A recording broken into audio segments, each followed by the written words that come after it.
આજકાલ સરકારી શાળાઓ છોડીને ખાનગી શાળાઓમાં જવાની એક હોડ લાગી છે। સરકારી શાળામાં જ્ઞાન સાથે ગમત મળે તેવા પ્રયત્નો સરકારી શાળાના શિક્ષકો પણ કરતા હોય છે।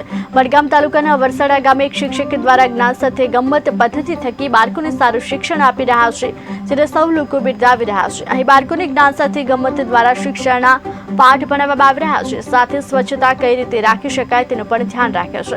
અહીં શાળાના વિદ્યાર્થીઓને શિક્ષણ સાથે સંસ્કારનું સિંચન પણ કરાવવામાં આવે છે। આવો જાણીએ કે કેવી રીતે આ શાળામાં જ્ઞાન સાથે ગમત થકી શિક્ષણ આપવામાં આવે છે। હું વરસડા ગામની પ્રાથમિક શાળામાં ભણું છું। તેના વરસડા ગામની પ્રાથમિક શાળામાં તે એક સાહેબ પણ છે। તેઓ દર ગુરુવારે વાર્તાઓ કહે છે। ત્યાં અમે મજા આવે છે અને શનિવારે બાળગીતો કરાવે છે। ત્યાં અમે તેમની સાથે પણ બાળગીતો કરીએ છીએ। અમારી શાળામાં મહેન્દ્ર સાહેબ છે, જે દર ગુરુવારે વાર્તા કહે છે, શનિવારે બાળગીત કરાવે છે નૃત્ય સાથે। તે વાર્તામાં અમને ઘણું બધું શીખવા મળે છે ને નૃત્યમાં અમને મજા આવે છે।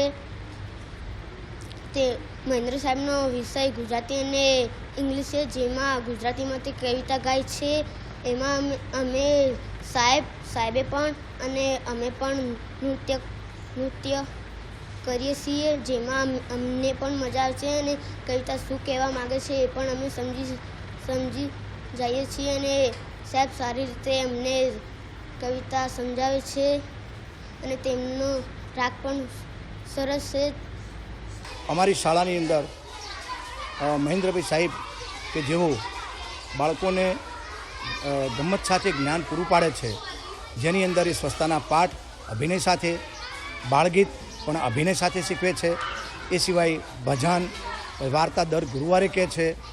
બાળકોની જે 100% હાજરી માટે બાળકોને એક પ્રમાણપત્ર પણ આપે છે અને ગરીબ બાળકો માટે એ હેલ્પ કરવામાં પણ પોતે અગ્રેસર રહે છે।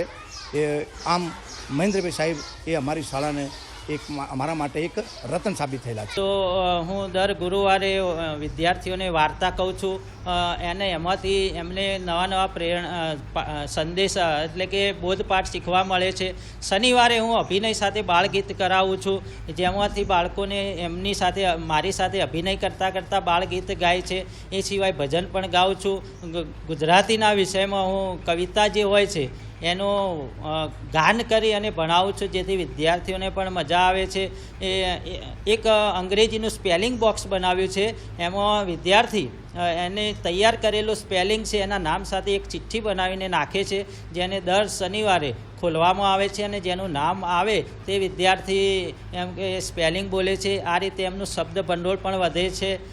એ સિવાય સાંસ્કૃતિક પ્રોગ્રામો હોય 15મી ઓગસ્ટના કે 26મી જાન્યુઆરીના હોય। દોર ચાલુ છે, તેમાં એક મહેન્દ્રભાઈ કરી અને ગમ્મત સાથે શિક્ષણ છોકરોને ભણાવે છે અને જેનાથી બાળકો બહુ ખુશ છે।